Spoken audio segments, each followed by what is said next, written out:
Welcome back, viewers. Now, here's an exclusive clip for my colleague Niraj Shah's conversation with the ValueQuest's Ravi Dharamshi, where they talk about investing amid volatility and also the effect of the geopolitical risk on the domestic exporters. Let's listen in to that conversation.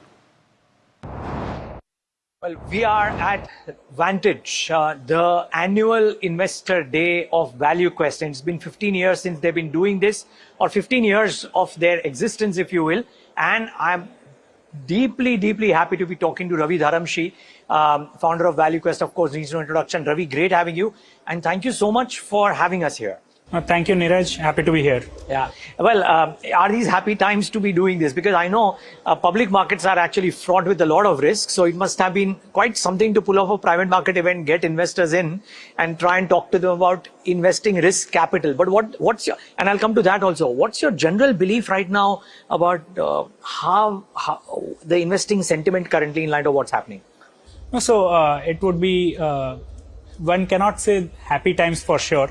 And not only in the sense of from the investor's perspective, but just humanitarian crisis that is panning out. There are there's Pakistan-Afghanistan war going on, there's Russia-Ukraine war going on, and then now there is Iran-Israel war. So definitely not happy times. But see, from the perspective of capital markets, yes, this is their war, but it is our problem because it is leading to increasing energy cost. It is leading to supply chain disruptions, and we are heavily dependent on both of those. So it is definitely our problem, and markets are rightly reacting to it.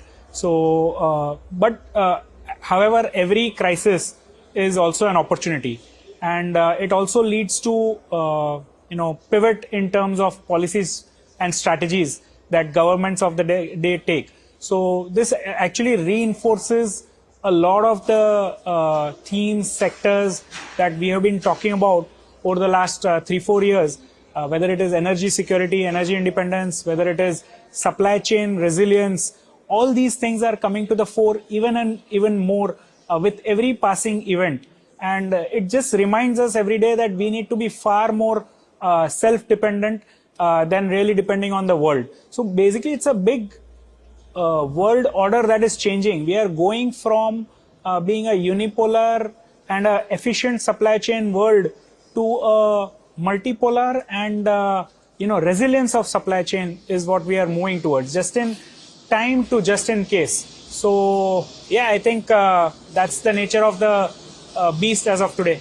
Yeah, Ravi, in some sense, maybe, I don't know whether you preempted that or no, but the recent events of the last 4-5 years have reinforced this thing that every country will have to become self-sufficient in a lot of the domains, right? Energy, defense, space, whatever, all of those.